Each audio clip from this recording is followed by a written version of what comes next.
This is Leisha Holmes, and I'm your host on the Recruitment podcast. And I'm really thrilled and excited to introduce to our global community today somebody who first sent me a message. I think it was possibly about 4 years ago. It was definitely pre-pandemic. And it was a very long time ago. And I'm really, really thrilled to say that we've got to know each other very well over the last few months. And in fact, I'm a huge advocate of what we're going to talk about today, which we'll come on to in a moment. But this is Alex Bennison, and he is the founder of The Scoop and Voiceimonial. Welcome to you today, Alex. How are you? Hi, Alicia. Yeah, I'm really good, thank you. Yeah, really well. Thanks for inviting me on. You're very welcome. This has been a long time coming, really, because like I say, we started talking years ago.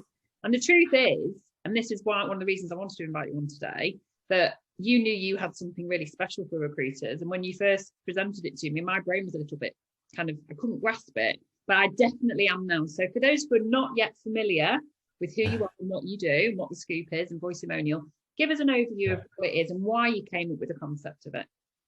Yeah, sure. So I guess obviously I'm the founder of The Scoop. The Scoop is pretty much the first and only sales and branding tool dedicated for recruiters, really with the intention of helping people sort of stand out and differentiate themselves, not just in the way that they present themselves online, but also the way that they showcase their job vacancies, they market their candidate profiles, and really just present themselves online towards their target audience, really. And then through launching The Scoop, we launched Voiceimonial, and Voiceimonial was really kind of a way for people to kind of create animated video without having to sit in front of a camera, talking to themselves, power of voice, really. And we'll go into that in a little bit. We are going to go to that in a little bit more detail. So just to give a bit of context around you and your background, what have you done previously to launching these two services? Yeah, good question. So I did, about sort of 8-9 years as an agency recruiter across sort of like 2 different companies. So I did pretty much like the first 4 years of my career as an IT recruiter doing contract recruitment. Stayed there for about 4 years and then moved on to a dual desk where I kind of carried on within the kind of senior appointment space. And then kind of due to the kind of cards that were dealt, I ended up setting up a rec-to-rec company, believe it or not. And I ran with that for about 4 years, 3.5, 4 years, something like that. So I was used to, I guess, struggling with, like, recruiters are sometimes the hardest people in the world to try and get engagement from because they're kind of used to being ignored by their audience as well. So sometimes as a rec-to-rec, you've got to really, as you know, Alicia, like you have to do something a little bit different to the norm as a way of just capturing people's attention and getting their engagement, really. So yeah, from having a rec-to-rec company, I launched The Scoop originally as a career site for recruiters, almost as like a rec-to-rec career site. I'm sure you've heard of Hunted in the past, right? So we're kind of trying to be a little bit of a kind of competitor to Hunted, but trying to differentiate itself by segmenting the market. And then COVID hit, and it kind of then became a case of going, well, who wants to pay money to advertise internal jobs that no one had? Yeah. No one was thinking about hiring internally. It was all about trying to like paddle above the water and keep their business afloat, right? So it kind of forced my hand into kind of re-looking at how we positioned The Scoop, and we rebranded it as essentially a personal branding tool, and kind of stumbled upon like what was a pretty big gap in the market for individual recruiters to showcase themselves, not just the brand personally. So that's pretty much where we're up to. Yeah, no, it's really good. And I always think it's important with somebody like yourself to contextualize the experiences that you've had, because ultimately that's why you are the best person to understand how to curate what a recruiter is trying to do. And I think that there has been a seismic shift since COVID began in how recruiters speak to their audiences, whether it's a rec-to-rec, and we will part rec-to-rec because I do think it's a unique market, and I'm saying that as one. But generally speaking, the way that recruiters now communicate with their target audience, their existing customers, their broader community is 100% through their content on the whole. Why would you make 100 cold calls now when you can put some content out and it can reach thousands and thousands of people? So I think it's, for me, when I've obviously, become a user of The Scoop myself, and when I'm talking to potential people about it, I just see it as a curation of all the different elements of content that I personally have, which is, obviously this podcast, Obviously the content that I share, the jobs that I might have, which are very, there might be sort of really high ones that I want to highlight for my clients, and just a little bit about me. I think it's what you've done is you've effectively simplified how a recruiter wants to put all their ideas in one place and have that as a go-to. I actually think it's quite a simple premise, really. But why do you think it's important for recruiters to do that? I mean, there might be some cynical people listening and going, oh, this is a subliminal pitch, some sort of commission. Well, I'm here, one of the reasons that I set up the podcast, apart from sharing thought leadership and best practice, was actually to make recruiters' lives better, which ultimately is why I invite people on like yourself. So that's my ultimate aim. So why do you think that's important to set your personal brand apart?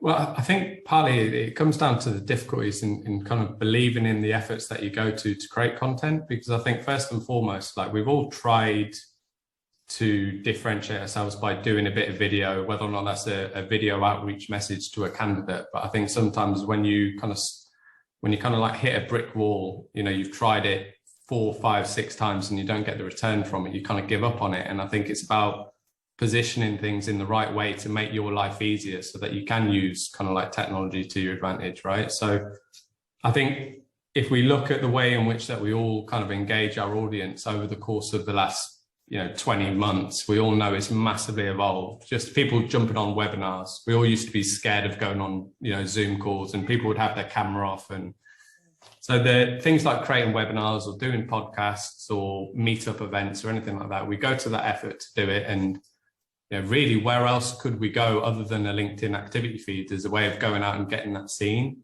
And I think part of the difficulties that we had is we would go to the effort of creating content, we'd put it out into LinkedIn.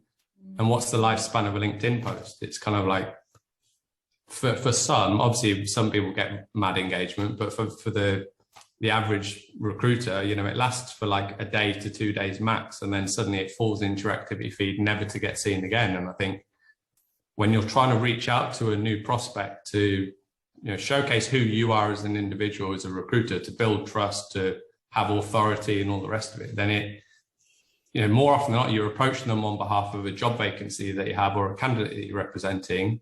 You're not going to take that opportunity to send them to YouTube or Spotify or a meetup.com. So it's about positioning all of your best bits of social proof in the right place, so that when you do make that initial outreach to someone, they still have the opportunity of buying into you and seeing what you're about, rather than just seeing the individual job that you're approaching on behalf of. And let's face it, no matter how astute you think you are, the algorithm gets changed all the time. And just as you think you've got it sussed, something happens and you think, why is no one looking at my post? It's like 3 hours in and I've got one view on it. So I think that's the reality. And I think it's just a very calm, strategic way to manage your future outreach. But actually, for me, the way I see it is it's a curation as well of all the content. And I think, maybe that's not going to suit you if you're listening to this and you're not somebody that particularly shares content. You might be somebody that just genuinely does, quite traditional networking. Then, this isn't a pitch to you. It's just a way to think about, maybe there's a better way to, like you say, stand out to your target audience. Now, you mentioned earlier on that you think voice has transformed how we're doing this now through our voices, aren't we? Yeah. So, double entendre there. So what do you think the impact of using voice in our sales technique as recruiters has had on how we market ourselves, and what do you think the potential of using our voice has? Yeah, I think it's I'll give you a bit of a breakdown in terms of how Voiceimonial came about, really, because it was the difficulty of doing video that actually sort of launched Voiceimonial. So we had a section on the scoop where we said, like, if you have a video testimonial from a potential client or candidate, you can add it onto the scoop and curate it all on together to let people view. And even though we gave people that functionality, no one was really collecting video testimonials from people. It was kind of like too much of an ask to say to a prospective client that you worked with or a candidate you placed 2 months ago, say, look, I'm really sorry, but do you mind recording a video, sitting in front of a camera on your own and going recording a video and telling me how amazing you thought I was during that process 2 months ago? And no one was doing it. And I had someone go on a WhatsApp group and leave me a really good voice note. And they said, oh my God, how I've not heard of the scoop. I feel like I've been stuck in the dark ages. And I thought, how amazing would it be if I could just capture that moment, that little voice note, and send it to my LinkedIn network as a way of providing social proof, so that they can just hear it from the horse's mouth. There's so much more trust in hearing someone else versus just reading a bunch of text. That is kind of like, I always compare it to Glassdoor, but it's kind of like reading Glassdoor reviews. If I can say openly, there's a glimmer of bullshit in Glassdoor reviews, because you're kind of going, well, you're either forced to do that, or you're probably a little bit bum hurt about not getting a job or being given the sack or whatever. So yeah, it was just kind of taking that voice note and then going, well, I can't just post out an audio file. I need to do something with that. And it took me the best part of an hour to turn that into a video, like a little bit of an animation, like an audiogram that you do for podcasts, and send it out. So I thought there's got to be a better way to collect audio testimonials and turn them into basically what is just like a basic animated video that you can then share to your network as a way of providing sort of social proof, really. That's kind of how it came about. I think it's, I mean, I'm known, I think probably amongst my immediate community as a bit of a voice note queen. And I always have a caveat whenever I leave a voice note. I've had a few. Well, I know you have. I know, and if it's anything longer than a minute, I often say jokingly, and if you're going to do me double speed, that's absolutely fine, because I would probably do the same to me. Although it sounds like I'm in double speed most of the time, so I sound like a chipmunk. But I do think there is something memorable about voice, and what we've not yet said about voice is intonation, and I think that's what can often get lost in anything that we read or see on social media and content. And I think I agree with you about the video. I think that we all became video weary in 2020. And that's where I think I was, maybe Clubhouse, we talked about that off camera, that Clubhouse, and we've got LinkedIn audio as well. That's why these, apps have come about, because actually we want to feel connected. We want to hear what somebody's saying. We want to feel what they're thinking and how they really want to communicate that through their tone. Yeah. But we want to maybe do it while we're doing something else. And actually video means we have to sit and watch, whereas we can be listening, we can be doing something else at the same time, or walking or driving or whatever it might be. So I do actually think it's a really powerful thing. And I think for, if you're a bit sort of reticent or reluctant to try and use voice, then maybe, I don't think you're somebody that shouts and screams, Alex. You're not a blary recruiter, really, are you? You're someone that's quite, you come across as very, very kind, very personable, but quite, I don't want to say reserved, but you're a very thoughtful. I can be, yeah. Yeah. So, this isn't just people like me that are showy and happy to do anything. This is people that actually can use it to their advantage to stand out.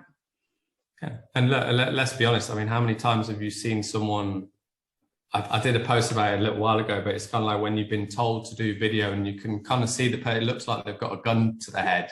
The manager's off screen holding a gun to the head, just going like, go and do a video. And they kind of sit there nervously in front of a camera, just look, and then you can see them reading off a script to the side of the screen. And they're kind of like, oh, I just wanted to, and then they come back to screen, carry on reading. I think the beauty of voice is you could be reading off a script and no one would ever know. No, I agree. It's cringe. We all know, anyone listening now, we all know a video that we've seen where we've physically cringed because you can tell that person has reluctantly done it. I think it's different if someone's happy to, because you can tell. Exactly that. Voice. So I just think it makes it more accessible. You can do it from anywhere. You can use voice on, voice notes on LinkedIn, voice notes on WhatsApp to your candidates. I just think for me, the potential of using voice to communicate to your community we're not just talking voiceimonials, which obviously is where you get somebody that has successfully used your service to leave the testimonial that they would have written otherwise. But actually, we can use voice in so many ways, like we're doing now. It's how you effectively communicate. So I think it's something that we're all born with, and something that we can all use to our advantage. We all became recruiters for a reason, right? If we wanted to be actors on a TV screen, we would have got into acting. But like at the end of the day, it's about that gift of the gab, isn't it? It's about being able to speak to people and charm them and influence them through voice more than anything else. And I think if we can just do that by recording a little audio voice note or whatever it may be, then I think it's we're all winning, really. And the thing is about it, that unlike video, you could be quite timid and maybe somebody that doesn't want to put themselves out there, but actually using your voice, it's only what you do on a voicemail if you're ringing a traditional phone. So it's just shifting and thinking, well, this is just the new way of doing it. I think it's quite amusing that you said that, because I clearly was somebody that wanted to be a professional broadcaster and performer. I didn't get the A-level. You're a natural, you can tell. I was, No, it's been really useful. And I think that if anyone has got any intrigue about either of the Scoop or Voiceimonial, please drop Alex a connection request. Obviously, I am professionally and personally validating what he does because I'm on the Scoop myself. But, you know, that aside, I think what we talked about today is without a shadow of a doubt where the communication of your content is going to go. And if you're not yet embracing that, you just need to think about you might get left behind. So, and it's things that are well within your reach, you know, not going to cost a fortune, and definitely how you. I mean, just on that one, like what a lot of people are doing on the Scoop is recording videos with their clients and almost just being the host of the person asking the questions to just then qualify a job vacancy and using those recordings as a way of getting engagement for candidates. So as a recruiter, if you're not really a fan of sitting in front of a camera on your own talking about an opportunity of another client, just go on a Zoom call for free. And I think that's just become an embedded partner of your client's business, going to market with their message, and you're being the one going out, giving them access to the right network. So I think it's a really good way of using free tools at your advantage, really, isn't it? It really is. It really is. And if you snooze, you lose. Don't get left behind. Well, thank you so much for joining us, Alex. It's been an absolute pleasure to see. It's always lovely catching up with you because you are a really decent human being, and I love our chats. Thank you for joining us on the Recruiters Recruitment Podcast. Thanks ever so much.